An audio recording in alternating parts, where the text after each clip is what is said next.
Welcome to Garden Sanity. I'm Laura, and I garden in Zone 7, Southern New Jersey.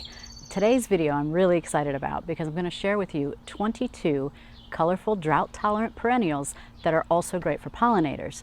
Plus, there's also 5 shrubs to show you, and they're all in this bed. Some of the shrubs are also great for pollinators. I just planted this all this past weekend, and this is a bed my husband helped me build, and I'll tell you about that in a second. So each of the plants that I chose specifically for a few different reasons. One, I wanted them to be drought tolerant. I want this bed to eventually function literally as a drought tolerant bed. So there's not going to be any sprinklers in here, there's not going to be any drip irrigation. Occasionally I'll have to do supplemental water because that's the case with anything, unless you're truly growing desert plants. But the first year I will have to water a lot just to help the plants get established. I'll water regularly this season, and then possibly in the next season we'll see how the plants do. But in a few years, the hope and the dream is that this is going to function as a bed that I really don't have to do much with, which is great.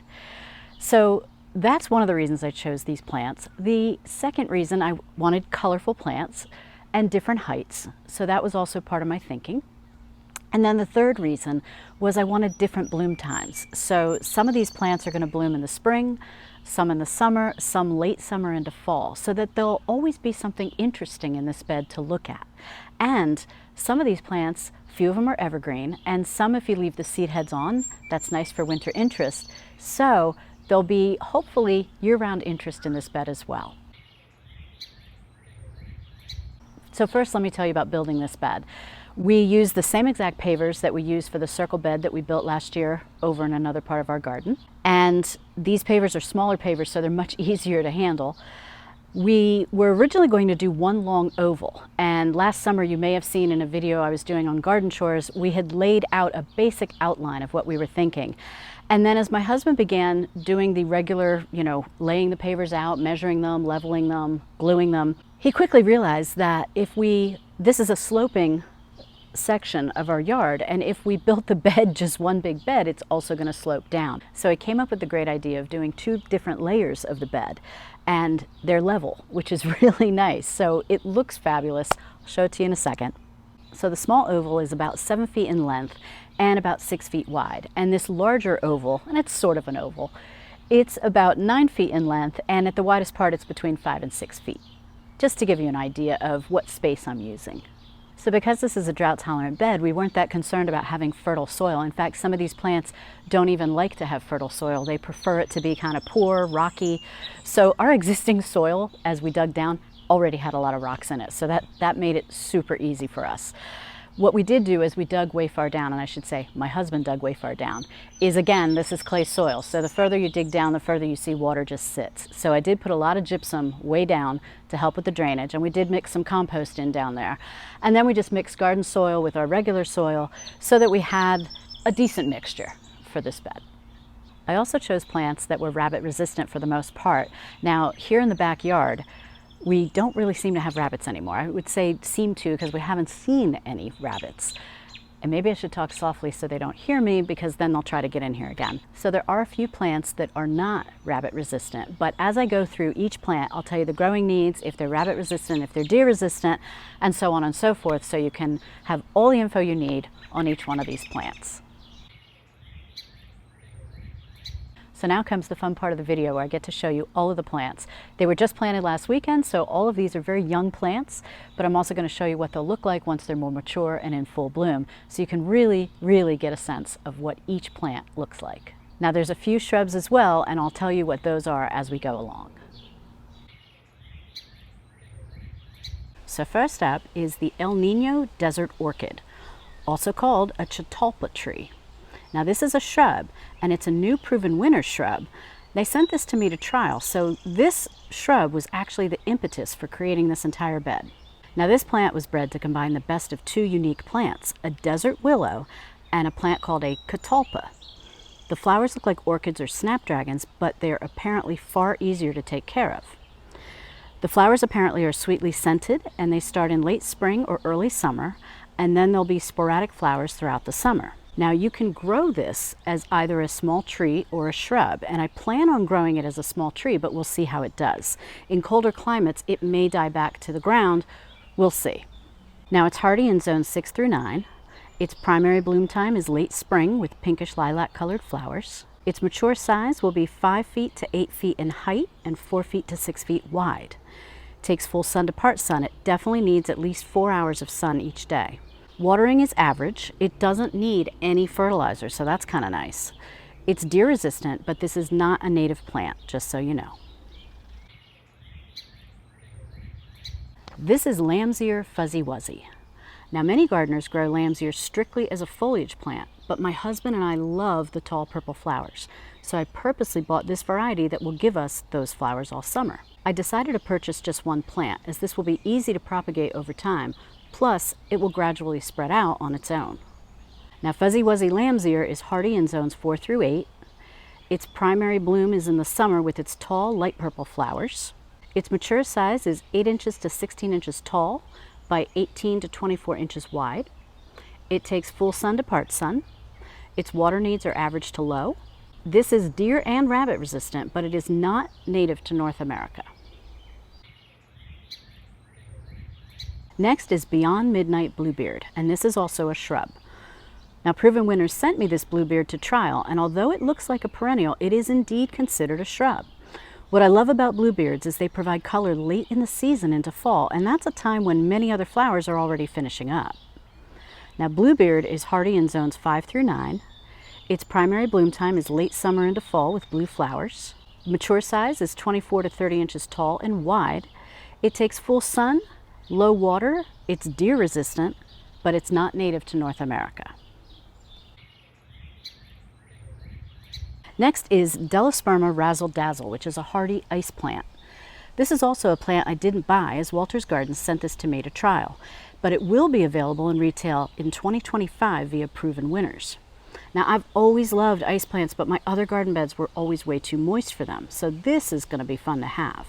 Now this is hardy in zones 5B through 10.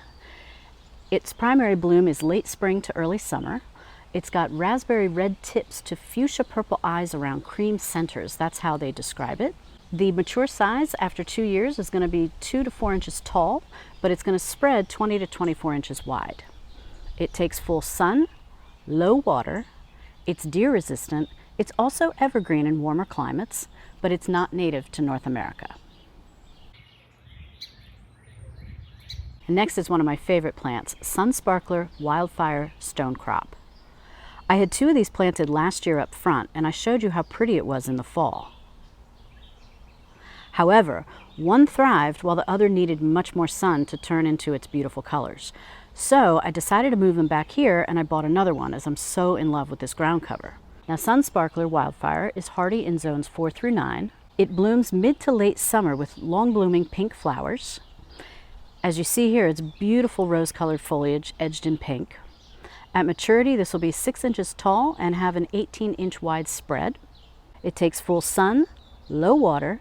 It's both deer and rabbit resistant, and it keeps its color until freeze, so it's almost an evergreen plant. This is not native to North America.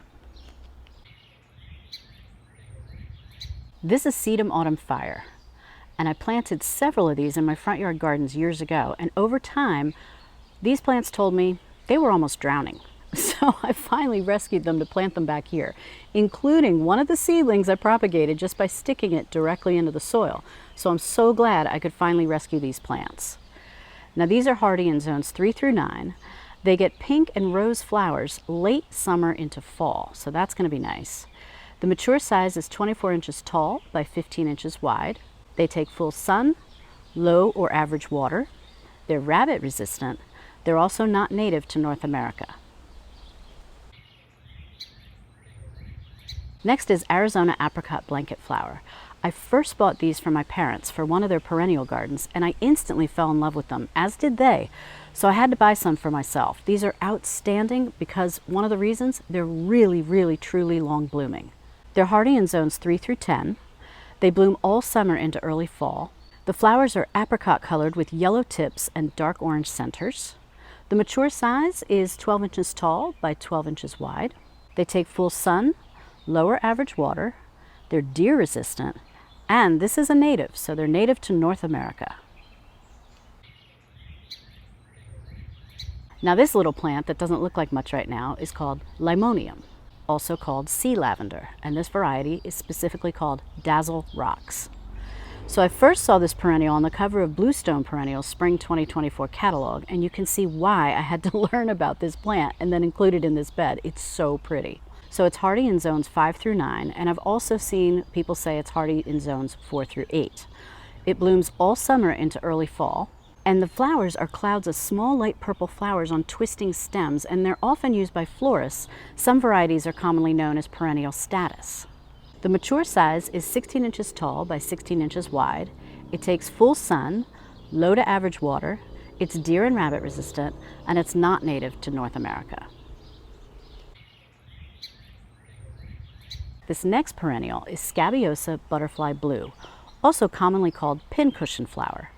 I've always wanted to have these in my gardens, and this bed seems like the perfect spot for them. They're really, really long blooming, which I'm very excited about. They're hardy in zones 3 through 9. They're going to bloom starting in late spring into early fall with paler blue colored flowers. The mature size is 18 inches tall by 18 inches wide. They take full sun, low to average water. They're deer resistant. Now some gardeners say rabbit resistant, but I'm not sure. I would just say deer resistant to be on the safe side. These are not native to North America. And this plant is Blue Star Juniper. Now, if you've been with me for a while, you know I love this little shrub. Its blue-green color is incredible year-round. It's slow growing, and it's also really easy to take care of. With so many green plants in this bed, I wanted to add some blue-green color where possible. And although these plants look nice and uniform right now, as they grow, they do take on unique shapes. Again, very slowly over time, but they will remain low. Now, Blue Star Junipers are hardy in zones 4 through 8. Their mature size, which again will take years and years and years to develop, is 2 to 3 feet tall and 3 to 4 feet wide. They take full sun. They will need watering regularly during the first season or two, but then they're considered drought tolerant. Blue Star Juniper is both deer and rabbit resistant. It's not native to North America. And by the way, this is not a pollinator plant. I put it in here strictly so that I could have some nice evergreen blue-green color year-round, especially in the wintertime. And these two in this bed are going to play off nicely with a third one that I plan on planting by the Blue Arrow Junipers that I also newly planted this season. This is Millenium Allium, and I planted 3 of these. Now, I already have some of these in my front yard gardens, and I absolutely love them, so buying a few more was a really easy choice for this garden bed. Again, I also bought some for my parents to add easy no-fuss color to their gardens, and they love them too. These are hardy in zones 4 through 8. They bloom primarily midsummer into late summer, with rosy purple flowers just above the bright green foliage, and you can leave those on for winter interest, and I usually do. The mature size is 15 to 20 inches tall by 10 to 15 inches wide. These take full sun to part sun, lower average water. They're deer and rabbit resistant and not native to North America.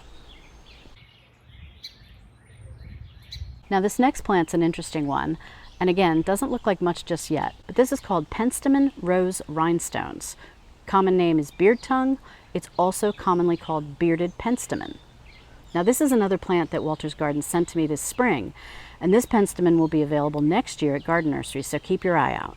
And stay tuned as I'll regularly show you how it's doing for me because, again, this is a new plant for me as well. So what I already like about this new variety is I'm told it's fine in heat and humidity and also very cold hardy. Plus, the flowers look so bright. So it reminds me too of another plant I have in this bed, which is Lavender Phenomenal, which also loves heat and humidity, but is very cold tolerant. So Penstemon Rose Rhinestones is hardy in zones 4 through 8. It blooms late spring into early summer. It has lance-shaped dark blue-green foliage, so that's going to be nice to play off of the Blue Star Juniper blue-green foliage. The flowers are considered a deep rose-pink tubular flower. The mature size is 14 to 16 inches tall and 20 to 24 inches wide. It takes full sun, low or average water. Now, I'm not confident in these being deer or rabbit resistant because I've been doing all kinds of research and I seem to see conflicting answers. So we're going to say that that's an unknown right now. And while some penstemon are native to North America, Penstemon Rose Rhinestones is not. Next is Pugster Amethyst Butterfly Bush. This is an adorable dwarf butterfly bush, and I couldn't wait to buy these because they've been on my wish list for years. They're hardy in zones 5 through 9. They bloom summer through frost. Now the flowers are amethyst colored. They're extra large flowers for such a small dwarf butterfly bush. They're on sturdy stems, and deadheading isn't necessary. Now the sturdy stems mean it will better survive the colder zones during winter. The foliage is green, but it sometimes looks a little blue-green to my own eyes. The mature size is 2 feet tall by 2 feet wide. It takes full sun, low water, it's deer and rabbit resistant, and it's not native to North America. Now these come in several colors. I bought a few of the Pugster Pinker for my parents to add some easy care summer color into their perennial gardens. These are adorable, great little shrubs. Next are Kismet Raspberry Coneflowers. Now this variety was rated one of the best for gardeners in the Mid-Atlantic region of the U.S. in a long trial done by the Mount Cuba Center in Delaware. Now I'll link to their complete report in the description box below this video. The report covers so many coneflower varieties, which ones were very successful and which weren't as good for them. Now these coneflowers are hardy in zones 4 through 10. They bloom summer into fall with gorgeous vibrant raspberry flowers with orange cones in the center of each flower.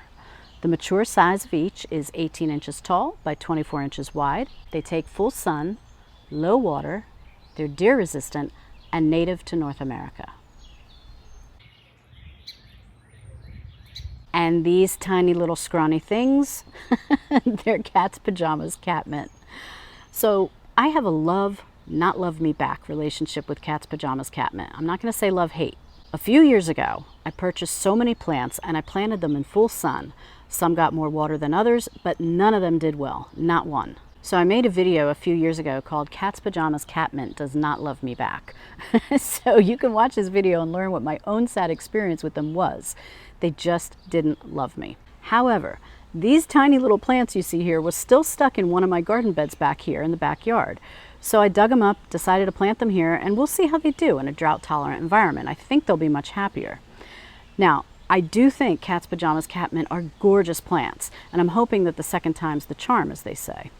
Now they're hardy in zones 3 through 8. The initial flush is in early summer, and then you cut them back and they'll rebloom on and off through early fall. And these are some of my own photos from my beloved Cat's Pajamas before they turned on me. They were just so beautiful. The mature size is 14 inches tall by 20 inches wide. They take full sun, low to average water. They're deer and rabbit resistant, and not native to North America. And this pretty plant is Artemisia silver lining, also known as white sagebrush. Now this is a new Artemisia out this year at garden nurseries. And what's awesome about this new variety is that it does not spread by underground rhizomes. So you aren't going to be fighting with the plant, and that's a really nice improvement over other older varieties of Artemisia. So Walter's Garden sent me one last year to trial, and I liked it so much I bought 2 more this year because I love having a spreading plant that behaves nicely, and it's also super easy care, and it's so pretty. Now this is primarily a foliage plant. It's got this nice silver green color, and it's a nice way to soften a border. It will get yellow flowers on tall stems, but I'm told the flowers aren't significant, and this perennial is actually best used for its foliage in the garden. But I'm going to let the flowers show up, and instead of cutting them off, I'll see what it does, and I'm assuming some pollinators will like it, so we'll see. Now it's hardy in zones 4 through 9. The mature size is 12 to 16 inches tall, and each one should have a spread 32 to 36 inches wide, so that's going to cover a nice area. Artemisia takes full sun, low to average water. It's deer and rabbit resistant, and it is native to North America. And this is another Lavender Phenomenal, and I say another because I have a whole playlist on my experience with Lavender Phenomenal, the good, the bad, the ugly, and now the good again. Now this was transplanted from another bed here in the backyard as it was getting overcrowded in that bed, plus it needed more sun. So like I said, I have an entire video playlist here on my Garden Sanity YouTube channel all about my experience, including mistakes with this perennial. So I'll show you in those videos what I did to fix things, plus how to prune. And again, that playlist will be linked in the description box below this video. There's going to be a lot of good information in that description box. Now, Lavender Phenomenal is hardy in zones 5 through 9 or 10. Check with your local nursery in the highest zones to see if it's going to grow for you. It blooms summer into fall, depending if you leave the flowers on or cut them off, your preference. The mature size is 2.5 feet tall by 3 feet wide. It takes full sun, low water. It's deer and rabbit resistant. It's evergreen or evergray in warmer zones. This is not native to North America. And boy, oh boy, do I love this next plant. This is called Agastache Morello. Now, some places will tell you it's pronounced Agastache. Some places will say Agastache. Meanwhile, I was saying Agastache. So I'm going to go with Agastache Morello. But the common name is also hummingbird mint. That's a heck of a lot easier to remember. So last year, a fellow gardener left me a comment on another video sharing how great Agastache is, especially if dealing with rabbits, and I bought some. And then I bought some more. And I just can't get enough of these. In the front yard, I have several Rosy Posy as well as Mango Tango that I planted both last year and this year. But for this bed, I could not wait to buy this Agastache Morello. I've had my eye on this one for such a long time. You can already see its gorgeous deep rose color. This is going to be so stunning. Now this is hardy in zones 5 through 10. It blooms all summer into fall. The mature size is 27 inches tall by 22 inches wide, and with the flowers, it'll become around 33 inches tall. It takes full sun, low water. It's deer and rabbit resistant. Now many varieties are native to North America, but this is a hybrid plant, so technically it's considered not native. So here's a fun one. This is a new perennial called Achillia Firefly Red Pop. Common name, yarrow. So this is another new perennial from Walter's Gardens that will be available next year in 2025 at garden nurseries. They sent this to me and I'm looking forward to seeing it bloom. It's hardy in zones 3 through 8. It blooms in the summer with bright cherry red flowers. They each have tiny yellow eyes, and the foliage is a nice silver green. I don't normally do reddish flowers, but I think it's going to fit in nicely here with some of the other perennials planted next to it. Now the full size is going to be 24 to 28 inches tall and wide. It takes full sun, low to average water. It's deer and rabbit resistant and native to North America. This is Echinacea double-coated butter pecan. Walter's Garden sent me one to trial last year and I loved it so much that I bought 2 more. It's a wonderful easy care coneflower. It's hardy in zones 4 through 8. It blooms midsummer to late summer with pale yellow double flowers. So this is an example of a coneflower that won't be as great for all of the summer pollinators due to the double blooms making it hard for bees, for example, to get into the flower. But I have seen butterflies enjoying these flowers. Plus, if you leave the spent blooms on the plant in the fall, it does provide winter food for finches and other birds. So, double-flowered coneflowers are still wonderful in the garden, especially surrounded by so many more pollinator-friendly perennials. The mature size is 20 inches tall by 18 inches wide. Takes full sun to part sun, low to average water. It's deer-resistant and native to North America. Next is Coreopsis golden needles, also known as a threadleaf Coreopsis. Now this is a new Coreopsis from Walter's Gardens. Again, it'll be available in 2025 at garden nurseries. Now since I received this from Walter's Gardens, it has not stopped blooming. I've already done a quick deadhead just using snips. It's super easy to take care of. Now it's hardy in zones 5 through 9. It blooms all summer. The flowers are a golden yellow color with maroon central eye zones. The mature size is 18 to 20 inches tall by 20 to 22 inches wide. It takes full sun, low to average water. It's deer resistant and native to North America. And this tall coneflower is called Supreme Cantaloupe. Now I transplanted this from another bed in the backyard, as last year I planted it and it didn't do so great in its first year. I think it got way too much moisture. So hopefully it's going to be a lot happier here, and there's already a flower forming, so I think it's happy. The color is so pretty and soft, and more importantly, I've seen how beautiful these are when planted in the right spot. So apologies to this coneflower, but hopefully now I'm making things right. They're hardy in zones 4 through 9. They bloom midsummer into fall, and they're literally a cantaloupe color. It's so pretty. And they have double flowers, but those flowers start out almost looking like double anemone flowers instead, or a type of daisy. Now this is a taller coneflower variety. It's 30 inches tall in bloom by 16 inches wide. It takes full sun, low water, it's deer resistant, and it's native to North America. Now this is a sea holly plant called Big Blue, and sea holly is also known as Eryngium. Big Blue is a larger sea holly with amazing blue flowers that can reach 4 inches in diameter. This one you see here I already planted last year in the front yard, and it looks amazing. Doesn't it almost look fake? Now I don't know if this one I just planted will get flowers its first year in the ground. The one I planted last year is only flowering for the first time this year. Its second year in the ground. But this is going to be worth the wait, right? It's hardy in zones 5 through 9. It blooms early to late summer. The mature size is 3 feet by 2 feet, so this is going to look incredible. And that's why I put it sort of at the back, so it's going to frame all the other plants in front of it. It takes full sun, low water, it's deer and rabbit resistant, it's not native to North America. Now this plant, also looking kind of unassuming right now, is called Echinops Blue Glow. Now the common name for Echinops is globe thistle. Now this is another plant that was near the top of my drought tolerant wish list.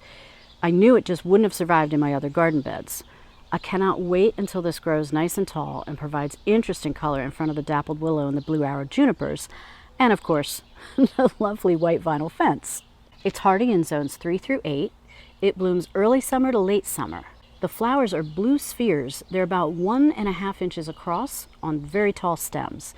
The foliage is silvery green and it looks kind of divided. It's also hairy, so it resists deer and rabbits. Now the mature size of this is going to be 4 feet tall by 2 feet wide, which again is going to look so lovely, framing all the other plants. Takes full sun to part sun, low to average water. It's deer and rabbit resistant. It's not native to North America. Now these next 2 plants are Gaura Stratosphere Pink Picotee. Now Gaura is also known as butterfly flower or wand flower. Now there's quite a few varieties of Gaura out there, and each one is so pretty and unique. This is a proven winner's variety, and my husband and I saw this at our local garden nursery, and immediately my husband said, now this is nice. So into the cart it went, as I always love when my husband's drawn to plants.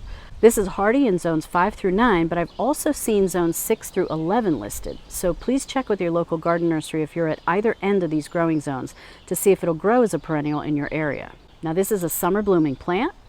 As you see, there's tall wands of small pink flowers that bob and sway over the dark green foliage. The mature size is 12 to 24 inches tall by 8 to 12 inches wide. It takes full sun and average water. Now, too much water and you're going to see the stems flop a bit, so that's how you know if it's getting too much water. It's deer and rabbit resistant, and it's native to North America. Now this small tiny plant is another sea holly that's going to grow nice and large. This is called Miss Wilmot's Ghost Sea Holly. Again, sea holly is also known as Eryngium. Now this is a beautiful sea holly that is such a pale blue, unlike the big blue sea holly I showed you earlier. This plant is going to almost look white, almost ghostly, they say. Now this is actually a biennial rather than a perennial. This means that the first year the plants are going to produce their foliage, which is evergreen in warmer zones, by the way, and the second year you'll get the unique flowers, which will produce seed. Then supposedly the plant dies. However, allowing seed to fall from the dried flowers is going to ensure you're going to have more plants ongoing every year, to the point where it hopefully will seem like this is a perennial. And that's what I'm hoping for, is this is such an interesting plant. Now some sources say this is actually more of a short-lived perennial instead of a biennial. So we'll see. So how did it get the name Miss Wilmot's Ghost? Well, it's named after Ellen Wilmot, who was an English gardener. Now apparently she loved this sea holly so much in her own garden that she scattered its seed into gardens she visited without ever telling the owners of those gardens. Can you imagine? So the following year, they have these plants coming up and then these really unique flowers. So that was all her doing. I love that story. So I needed to buy one just to see what she loved about it back in the early 1900s. This is hardy in zones 4 through 8 or 9. In summer, it's going to have pretty pale blue, almost looking white, flowers which remain attractive as they dry. The foliage also has an interesting look as well, as you see here. It's the same height as the big blue sea holly, so it's going to be 3 feet tall by 2 feet wide at maturity. Takes full sun, low to average water. It's deer and rabbit resistant, and it's not native to North America. And next to the sea holly is another blue-star juniper. So now we've made a complete trip all the way around this bed. Now I plan to share regular updates all summer into fall, and I'm also going to be featuring various plants in this bed in future videos. So this should be a fun project to continue to watch and see how everything grows. Now make sure you scroll down below this video to the description box to see the videos I mentioned to learn more about some of these plants. And to learn how to plant perennials the easy way, watch these two videos next. Until next time, happy gardening.